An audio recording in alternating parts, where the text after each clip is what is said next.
तो शुरू करते हैं। जैसे कि मैंने बताया कि आपका ये टॉपिक यहाँ से क्वेश्चंस आपके आते ही आते हैं आपके बोर्ड एग्जाम में। ओके, टॉपिक का नाम है आपके electric dipole placed in uniform electric field. कल हमने इलेक्ट्रिक डाइपोल के बारे में भी पढ़ लिया है और यूनिफॉर्म इलेक्ट्रिक फील्ड क्या होता है ये भी पढ़ लिया है ना। इलेक्ट्रिक डाइपोल क्या होता है, दो आपके इक्वल एंड ऑपोजिट चार्ज जब सेपरेट किए जाते हैं स्मॉल डिस्टेंस के साथ। स्मॉल डिस्टेंस हम कितना लेते थे, 2L लेते थे। तो स्मॉल डिस्टेंस के साथ जब सेपरेट किए जाते हैं उसे हम बोल देते थे इलेक्ट्रिक डाइपोल बोल देते थे। Right, okay. उसके बाद इस इलेक्ट्रिक डाइपोल को हम कहाँ पे रखेंगे, यूनिफॉर्म इलेक्ट्रिक फील्ड में रखेंगे। जब इसको हम यूनिफॉर्म इलेक्ट्रिक फील्ड पे रखेंगे हम देखेंगे इसके साथ क्या होता है। आज के टॉपिक में हम ये स्टडी करने वाले हैं। ओके, तो इसके लिए हम कंसीडर कर लेंगे इलेक्ट्रिक डाइपोल, है ना। यहाँ पे इलेक्ट्रिक डाइपोल की जगह आप क्या लिख सकते हो, इलेक्ट्रिक डाइपोल रख सकते हो जिसका नाम क्या है AB। तो consider an electric dipole AB placed in a uniform electric field. किसको रखा, कहाँ पे रखा उसको हमने, यूनिफॉर्म इलेक्ट्रिक फील्ड में रखा है। जहां पे कितनी एंगल के ऊपर, थीटा एंगल के ऊपर। कहां पे, with electric field line the force acting on both direction make couple. देखो यहाँ पे डायग्राम से हम समझते हैं ये कि ये क्या बनाया हुआ मैंने आपका लिए, यूनिफॉर्म इलेक्ट्रिक फील्ड। इसको देख के आपको कैसे पता चला कि यूनिफॉर्म इलेक्ट्रिक फील्ड है, मैंने सिखाया हुआ है आपको। आपकी जब भी लाइन कहां से पॉजिटिव से नेगेटिव की तरफ जा रही है तो मीन्स ये कौन सी लाइन से बना दी मैंने, इलेक्ट्रिक फील्ड बना दिया। अब यूनिफॉर्म क्यों है, यूनिफॉर्म मैंने कल बताया था कि हम इनको कैसा बनाते हैं, पैरेलल लाइंस बनाते हैं। कैसी लाइंस बनाएंगे, पैरेलल लाइंस। जब पैरेलल लाइंस, कौन सी लाइंस, इलेक्ट्रिक फील्ड लाइन जब पैरेलल हो तो समझ जाना वो कौन सी लाइंस आपकी, यूनिफॉर्म इलेक्ट्रिक फील्ड लाइंस है। क्लियर होगी बात सभी को, ओके। अब मैंने क्या करना है, यहाँ पे रखना है एक इलेक्ट्रिक डाइपोल। यहाँ पे क्या रखूंगा, एक इलेक्ट्रिक डाइपोल रखूंगा। तो ये ले लीजिए, मैं यहाँ पे एक इलेक्ट्रिक डाइपोल बनाता हूँ। ओके, तो आपने एक लाइन इस तरह से ड्रॉ करनी है, एक लाइन इस तरह से ड्रॉ करनी है। ठीक है, ये डाइपोल बना रहा हूं मैं और ये बन गया आपका इलेक्ट्रिक डाइपोल। इलेक्ट्रिक डाइपोल में क्या होता था, आपका यहाँ पे एक चार्ज होता है और एक यहाँ पे चार्ज होता है, कोई प्रॉब्लम नहीं है। ठीक है, यहाँ पे मान लीजिए कौन सा चार्ज है आपका, यहाँ पे जो चार्ज रखा मैंने, मान लीजिए कौन सा चार्ज है, पॉजिटिव चार्ज है +Q। और यहाँ पे जो चार्ज है वो मान लीजिए कौन सा चार्ज है आपका, नेगेटिव चार्ज है, कौन सा, -Q। ओके, अब इन दोनों चार्जेस के बीच में हम डिस्टेंस कितना लेते थे, याद करो, मैंने यह आज सुबह अभी भी बताया, कितना डिस्टेंस लेते हैं दोनों के बीच में, कितना, 2L। हाँ 2A। हाँ 2L। हम यहाँ पे L लेके चल रहे हैं, बार बार नाम चेंज नहीं करेंगे ताकि कंफ्यूजन ना हो। A भी लिख सकते हो, X भी लिख सकते हो, D भी लिख सकते हो, वो आपके ऊपर है। लेकिन जो नाम लेके चल रहे हैं फिर उसी के साथ सारी डेरिवेशन करनी है, अदरवाइज आप कंफ्यूज हो जाओगे। तो इन दोनों के बीच में डिस्टेंस कितना आपका, 2L है। ठीक है, फाइन। अब देखिए क्या होता है, डिस्टेंस इतना हो गया। और एक और इंपॉर्टेंट बात मैंने आपको बताई थी, वो क्या थी कि इलेक्ट्रिक डाइपोल के केस में आपका इलेक्ट्रिक डाइपोल मोमेंट होता है। इलेक्ट्रिक डाइपोल के केस में आपका क्या होता है, इलेक्ट्रिक डाइपोल मोमेंट होता है। और इलेक्ट्रिक डाइपोल मोमेंट की जो डायरेक्शन होती है वो कहां से होती है, नेगेटिव टू पॉजिटिव। ये नेगेटिव है और ये क्या है आपका, पॉजिटिव है। तो इसकी डायरेक्शन कहां से, नेगेटिव टू पॉजिटिव होती है। ओके, कहां से होती है, नेगेटिव टू पॉजिटिव होती है। ये आपका कौन सा चार्ज है, -Q। ये कौन सा चार्ज है आपका, +Q। तो यहाँ पे इलेक्ट्रिक डाइपोल मोमेंट की डायरेक्शन किस तरफ होगी, नेगेटिव टू पॉजिटिव। मींस ये इसकी क्या रहेगी, डायरेक्शन रहेगी।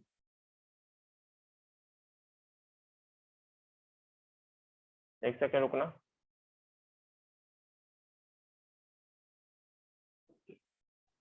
तो ये आपकी क्या है, इलेक्ट्रिक डाइपोल मोमेंट की डायरेक्शन है। क्या इतनी बात सभी को क्लियर है, यहाँ पे किसी को कोई डाउट है, जितना मैंने बता दिया तुम लोगों को, एनीबॉडी है नहीं डाउट, आज निशान नहीं आया।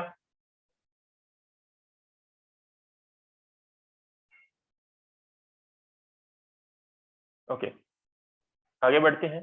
अब ये जो इलेक्ट्रिक डाइपोल है, यहाँ पे वहां पे आपने स्टेटमेंट देखी थी, इसका हमने नाम भी रखा हुआ है। क्या नाम है भाई, ये जो इलेक्ट्रिक डाइपोल है ये मान लीजिए आपका AB इलेक्ट्रिक डाइपोल है।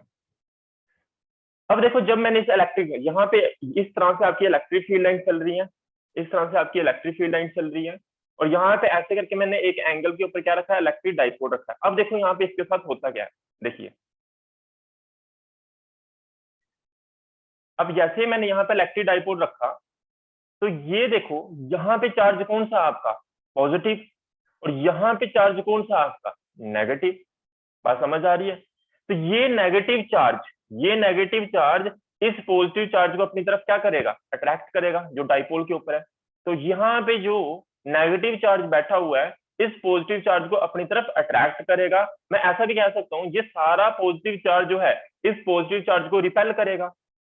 दोनों तरफ इसको एक ही डायरेक्शन में फोर्स लग रही है, ये पॉजिटिव चार्ज इसको इस तरफ धकेल रहा है, और ये नेगेटिव चार्ज इस पॉजिटिव चार्ज को क्या कर रहा है, इस तरफ अपनी तरफ अट्रैक्ट कर रहा है। तो ओवरऑल इस पॉजिटिव जो आपका डाइपोल है, इस पॉजिटिव चार्ज के ऊपर ओवरऑल इस तरफ क्या लग रही है, फोर्स लग रही है। क्या लग रही है आपकी, फोर्स लग रही है।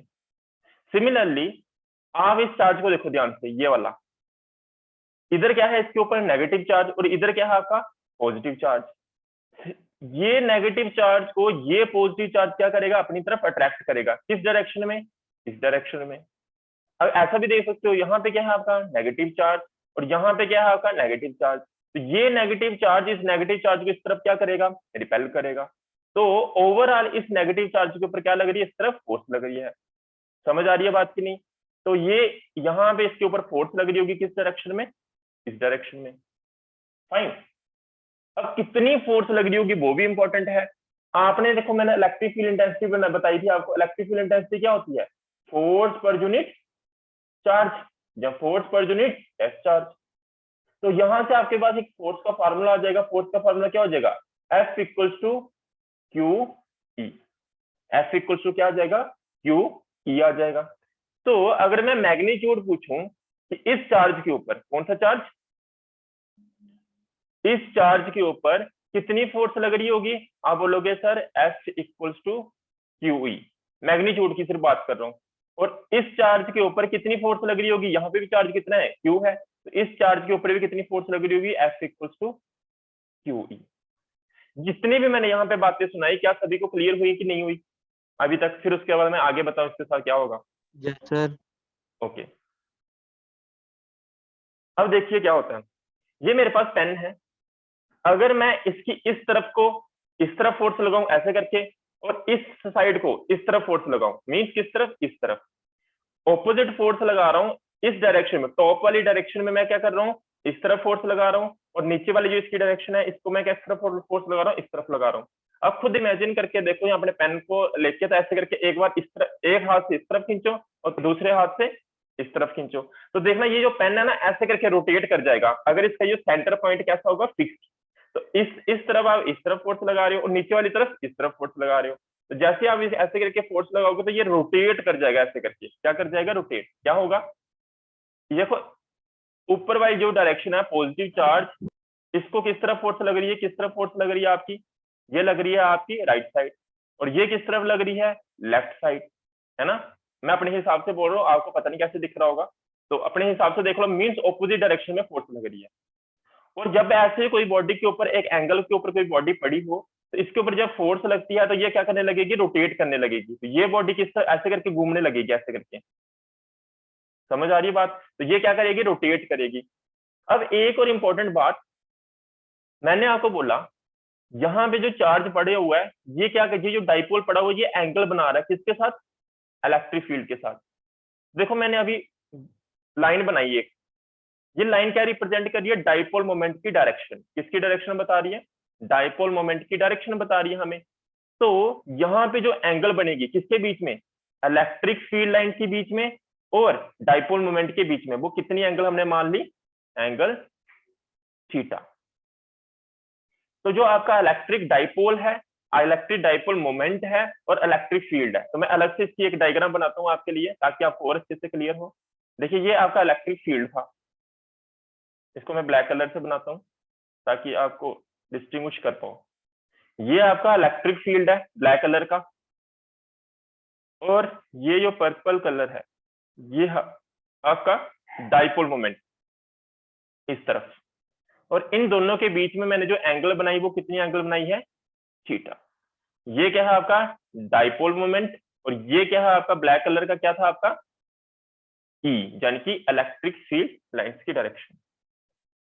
एंगल कितनी बीच में, थीटा एंगल। और जब भी कोई चीज ऐसे करके रोटेट करे, और 11th में मैंने आपको बताया हुआ है ना, जो मेरे से पढ़े हुए हैं उनको बताया था मैंने, जब भी कोई चीज रोटेट करे उसके ऊपर फोर्स लग रही है कि नहीं लग रही है वो तो अलग बात होगी, लेकिन उसके ऊपर एक चीज लगती है, एक क्वांटिटी लग रही होती है। वो कौन सी क्वांटिटी होती है आपकी, टॉर्क। जब भी कोई चीज रोटेट करती है, जिन्होंने नहीं पढ़ा है वो भी सुन लो, जब भी कोई चीज रोटेट कर रही है, अगर वो रोटेट कर रही है तो मींस उसके ऊपर क्या लग रही होगी, टॉर्क लग रही होगी। ये एनालोगस होती है किसके, फोर्स के, है ना, एनालॉजी है जी उसकी। तो टॉर्क को हम ऐसे करके डिनोट करते हैं, ऐसे करके। ये ग्रीक वर्ड होता है, इसको हम पढ़ते हैं क्या, टाउ। क्या पढ़ते हैं इसको, टाउ। तो टॉर्क का फार्मूला क्या होता है, टॉर्क का हमारे पास फार्मूला जो होता है वो होता है फोर्स इनटू परपेंडिकुलर डिस्टेंस। ये 11th में आपने पढ़ना था, जिन्होंने नहीं पढ़ा, जिन्होंने पढ़ा उनको तो पता ही होगा। तो टॉर्क का फार्मूला क्या होता है हमारा, फोर्स इनटू परपेंडिकुलर डिस्टेंस होता है।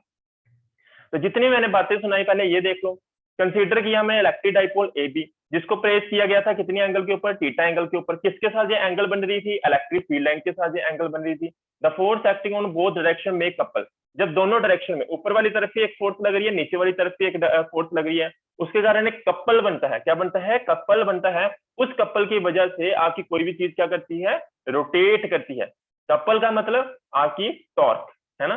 The force acting on both direction में कपल, यानी कि टॉर्क बनेगी। Therefore torque will act on the dipole, इसलिए टॉर्क किसके ऊपर लगेगी, आपके डाइपोल के ऊपर लगेगी। और टॉर्क का जो हमारे पास फॉर्मूला होता है, it is force into perpendicular distance. अब पूछोगे सर परपेंडिकुलर डिस्टेंस क्या है, भाई परपेंडिकुलर डिस्टेंस यहाँ पे क्या हो जाएगा, परपेंडिकुलर डिस्टेंस आपका हो जाएगा, देखिए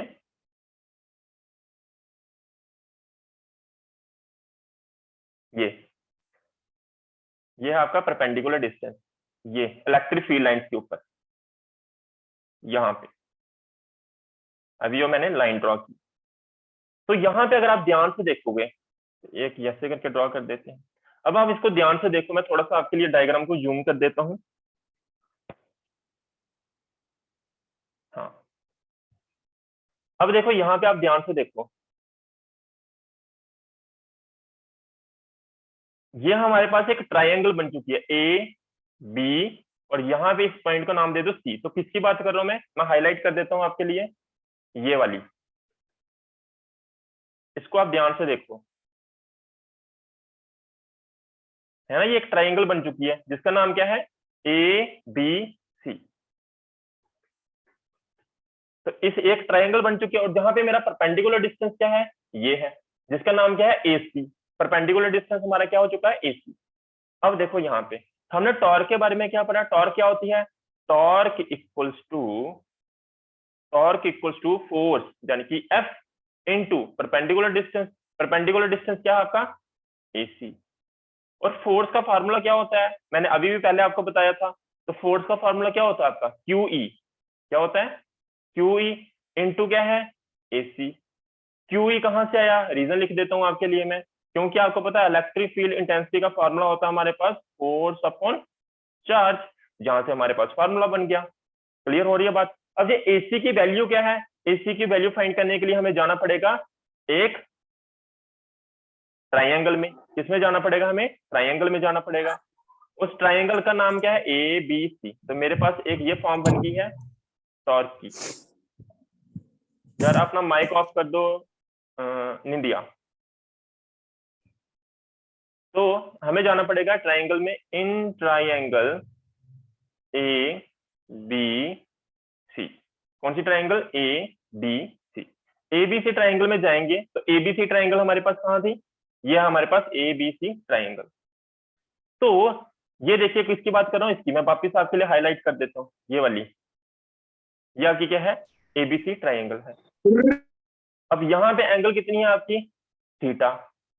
अब साइन थीटा मुझे बताओ, यहाँ पे साइन थीटा कितना होगा, देखते हैं कौन बताता है। साइन थीटा की वैल्यू बताओ मुझे, यहाँ पे क्या होगी, इस ट्राइंगल पे, ये जो ट्राइंगल है इसका नाम है ए बी सी। तो यहाँ पे अगर मैं साइन थीटा पूछ रहा हूँ तो बताओ साइन थीटा कितना होगा, देखते हैं कौन बताता है। एनीबॉडी नो, 10th में 11th में अब 12th में पहुंच गए हो तो साइन थीटा तो बताना पड़ेगा कितना होगा। मैं फ्यू सेकंड्स के लिए वेट करूंगा।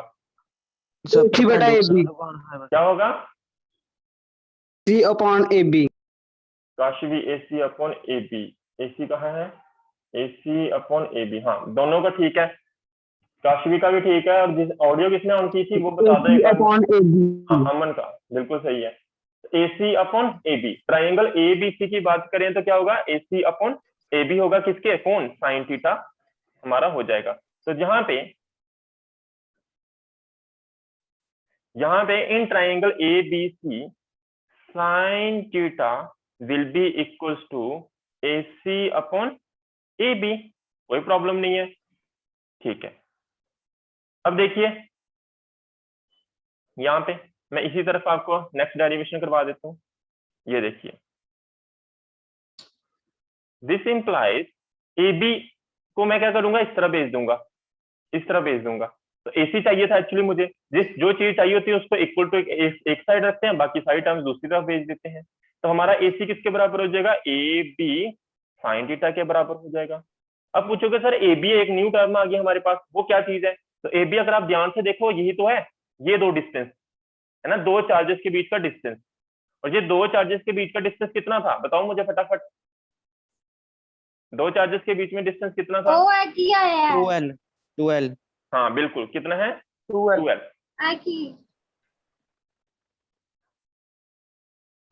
AC equals to 2L sine theta. जिनको नहीं पता चला मैं बता देता हूँ, AC कितना है हमारा? 2L है। कैसे? क्योंकि ये आपका A है ना, एक सेकेंड, ये A है और ये B है।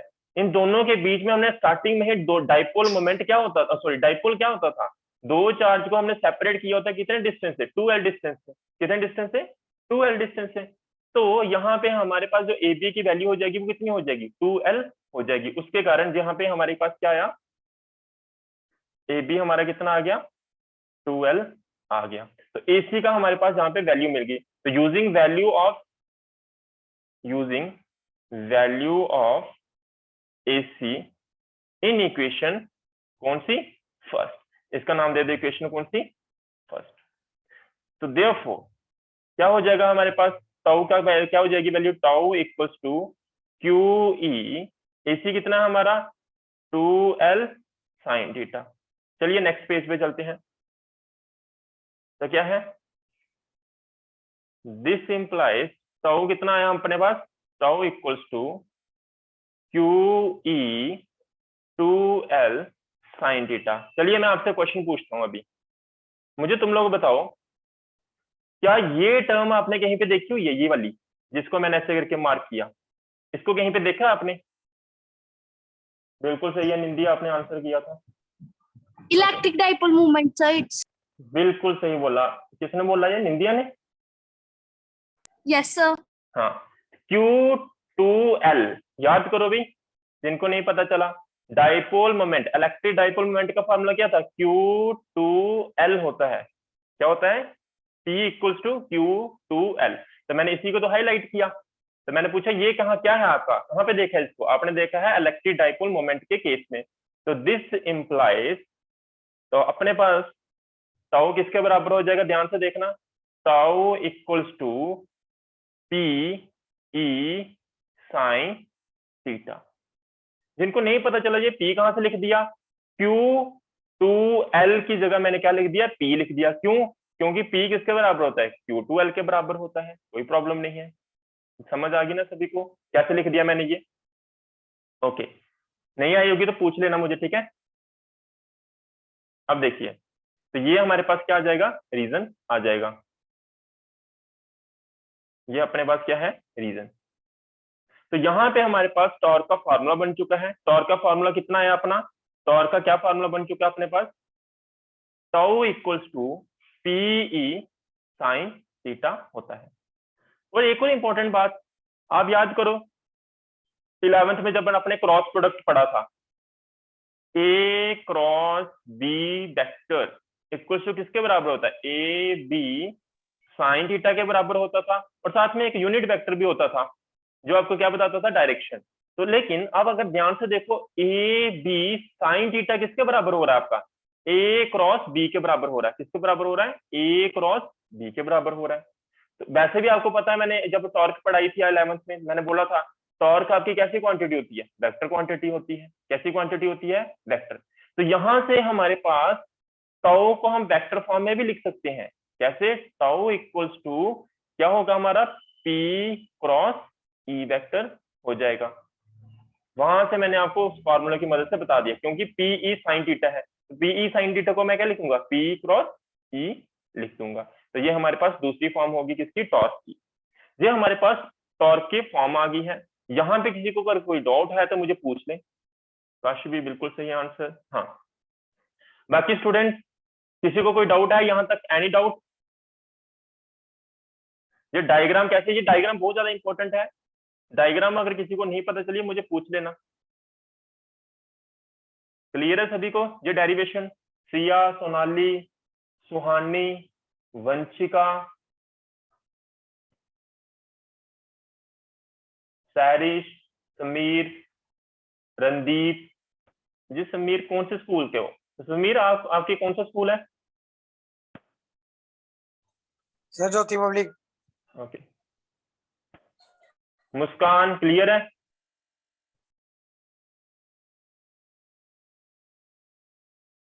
बाकी वाले जिनसे मैंने पूछा आंसर नहीं आया, सुनाई दे रहा तुम लोगों को? अमन क्लियर है?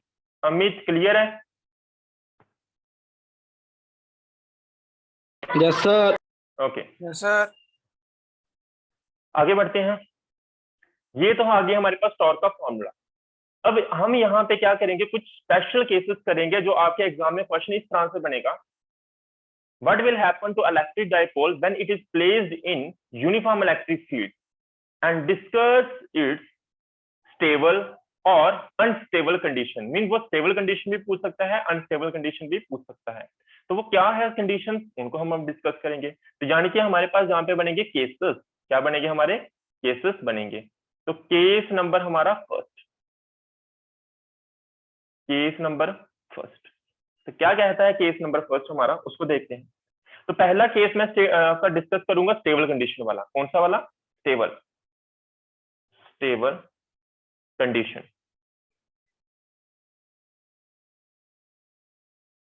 Stable condition. तो स्टेबल कंडीशन क्या कहती है, इसको समझते हैं।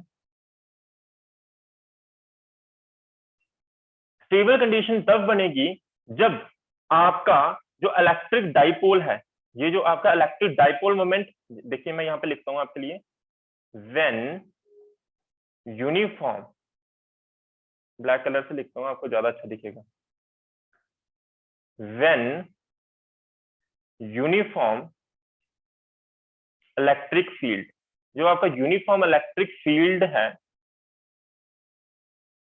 इज अलोंग द, किस तरफ होगा आपका, इलेक्ट्रिक डाइपोल मोमेंट की तरफ होगा। Is along the electric dipole moment, मैंने शॉर्ट में लिख दिया, is along the electric dipole moment. इसका क्या मतलब हुआ, मैं इसको एक बार डायग्राम से दिखाता हूं। देखिए, ये जो आपका डाइपोल पड़ा हुआ है ना, ये वाला, ये क्या हो जाए, घूम के ऐसे करके नीचे आ जाए। मींस इलेक्ट्रिक डाइपोल मोमेंट और इलेक्ट्रिक फील्ड लाइंस की डायरेक्शन क्या हो जाए, सेम हो जाए, और दोनों क्या हो जाए, पैरेलल हो जाए। मान लीजिए ये आपका, मैं दो पेन लिखता हूं, एक सेकंड। हाँ देखिए, ये मान लीजिए आपका, ये क्या है, आपका इलेक्ट्रिक डाइपोल मोमेंट है, इसकी डायरेक्शन भी इस तरफ है, और ये दूसरा आपका क्या है, इलेक्ट्रिक फील्ड, यानी कि इलेक्ट्रिक फील्ड लाइन, इसकी डायरेक्शन भी किस तरफ है, इस तरफ है। तो दोनों एक दूसरे के पैरेलल हैं, दोनों एक दूसरे के पैरेलल हैं, और दोनों एक ही डायरेक्शन में चल रहे हैं। दोनों की डायरेक्शन भी सेम है, along the direction of electric field, यानी कि इलेक्ट्रिक फील्ड और डाइपोल मोमेंट की डायरेक्शन क्या है, सेम है। तो दोनों के बीच में एंगल कितनी हो जाएगी, दोनों के बीच एंगल कितनी हो जाएगी, जीरो। ध्यान से देखना। हाँ, ये जो मैं कह रहा हूं, ये जो है ना, ये इलेक्ट्रिक डाइपोल मोमेंट की डायरेक्शन थी। हाइलाइटर यूज करता हूं, आपको ज्यादा अच्छे से पता चलेगा। हाँ, तो मैं आपको कह रहा हूं, ये डायरेक्शन थी आपकी किसकी, इलेक्ट्रिक डाइपोल मोमेंट की, और ये डायरेक्शन किसकी थी, इलेक्ट्रिक फील्ड लाइंस की।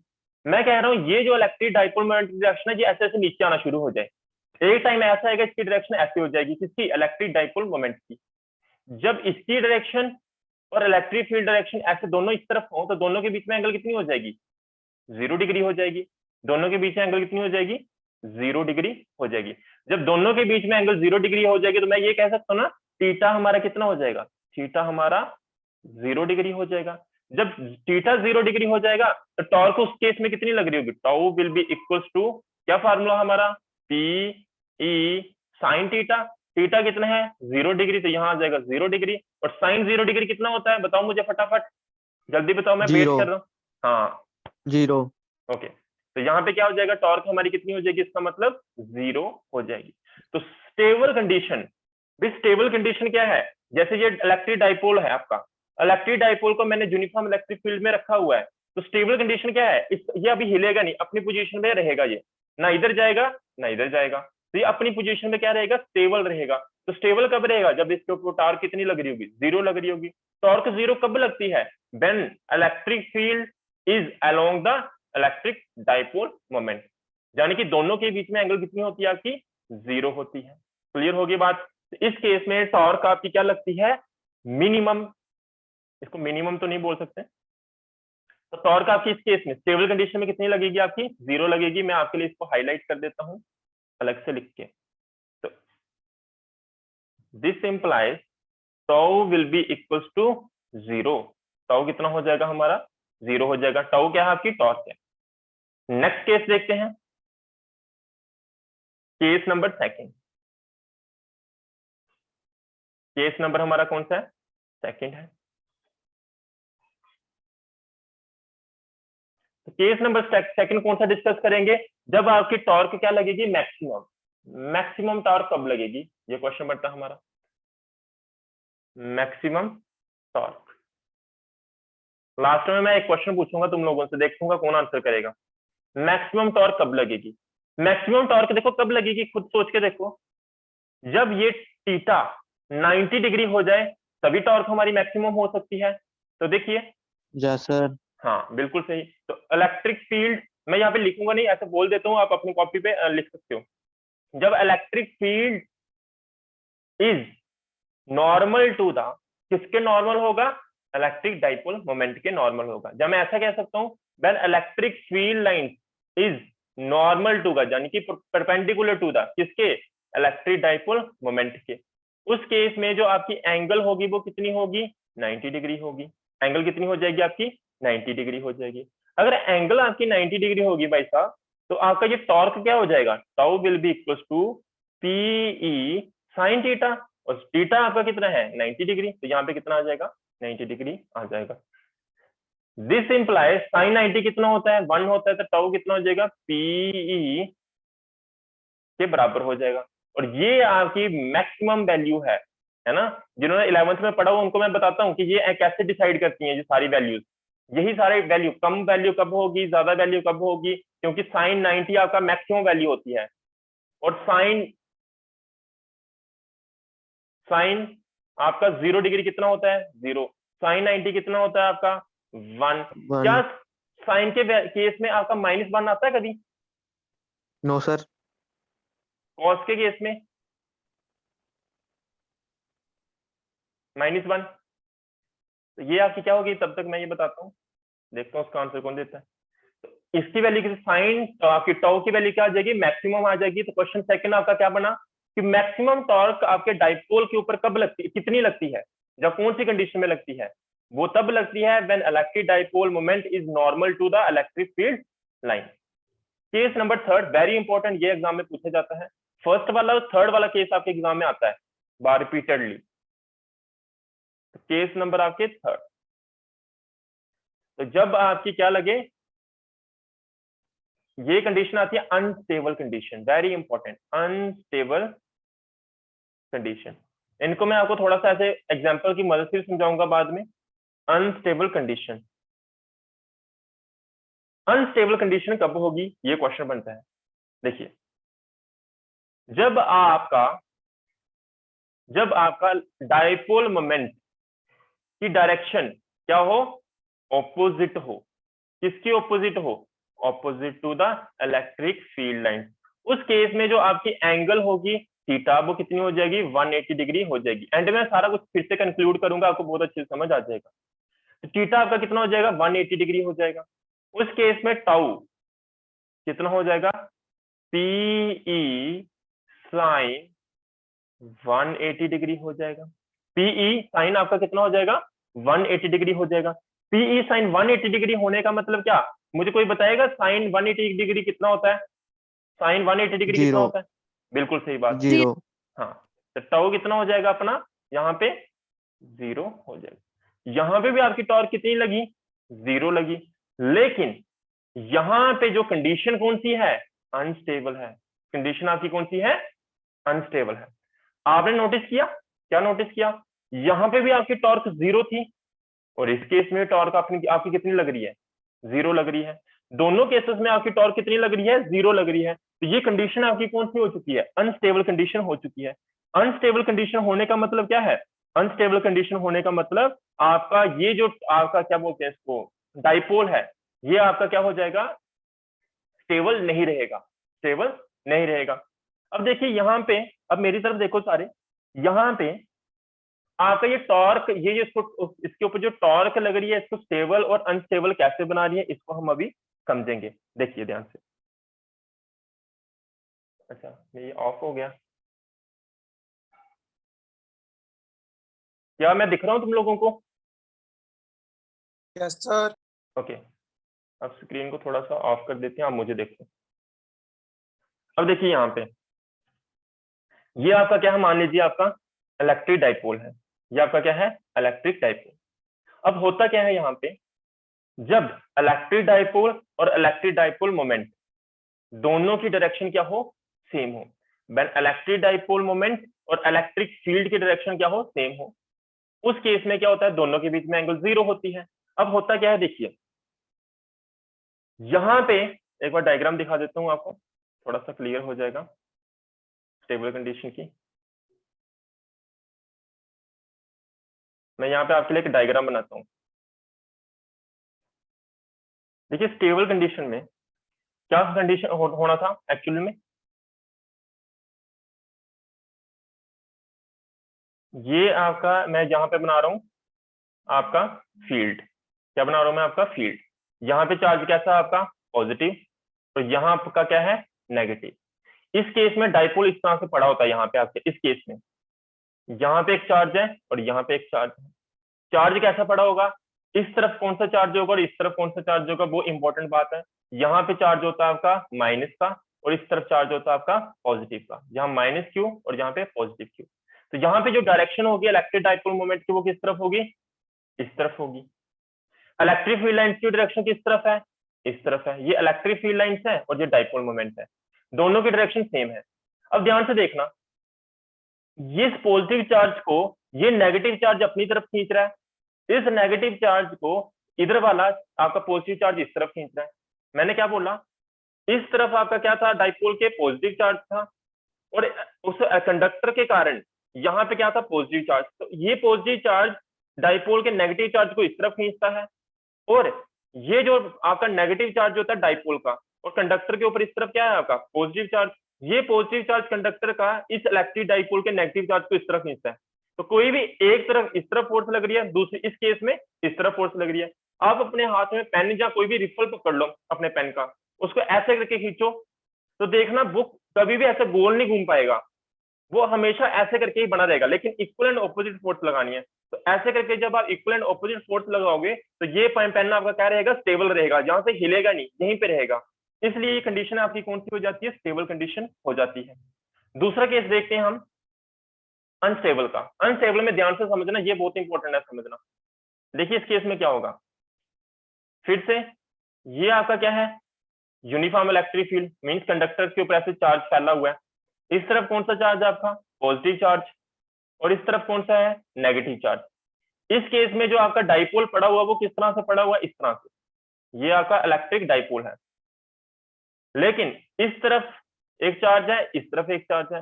इस तरफ कौन सा चार्ज होगा इस बार, पॉजिटिव, और इस तरफ कौन सा है आपका, नेगेटिव। ये इलेक्ट्रिक डाइपोल मोमेंट की डायरेक्शन है, नेगेटिव टू पॉजिटिव, कल बताया था। और ये इलेक्ट्रिक फील्ड लाइंस की डायरेक्शन है, ये किसकी है, इलेक्ट्रिक फील्ड लाइंस की। और ये किसकी है, इलेक्ट्रिक डाइपोल मोमेंट की। दोनों की डायरेक्शन ऑपोजिट है इसलिए एंगल 180 डिग्री बनी थी, है ना। दोनों की डायरेक्शन ऑपोजिट है इसलिए एंगल कितनी बनी थी, 180 डिग्री। मैंने बताया हुआ जब डायरेक्शन ऑपोजिट होता है एंगल कितनी होती है, 180 डिग्री, 11th में बताया हुआ है। ओके, तो 180 डिग्री एंगल है। ओके, अब क्या होगा, इस चीज को देखो, यहाँ पे चार्ज कैसा है, नेगेटिव, और इधर भी चार्ज कैसा है, नेगेटिव। मींस इधर आकर नेगेटिव चार्ज है, कंडक्टर के ऊपर भी नेगेटिव चार्ज है, तो ये इसको इस तरफ धकेलेगा। सिमिलरली इसके ऊपर चार्ज पॉजिटिव है, कंडक्टर के ऊपर भी चार्ज कैसा है, पॉजिटिव, तो फिर से रिपल्शन होगी। तो इस केस में यहाँ पे पॉजिटिव है और इस तरफ भी आपका क्या है, पॉजिटिव है, तो ये कंडक्टर इसको क्या करेगा, इस तरफ धकेलेगा। तो यहाँ पे फोर्स ऐसे करके कंप्रेसिव फोर्स लग रही है, ऐसे करके। आप अपने हाथ में रिफल पकड़ लो, रिफल को दोनों तरफ से इक्वल फोर्स लगाओ, लेकिन कैसे, ऐसे कंप्रेसिव, है ना, ऐसे करके। ये इस तरफ लग रही है, दूसरी इस तरफ, ऑपोजिट ऐसे करके लग रही है, ऐसे कंप्रेसिव फोर्स लग रही है।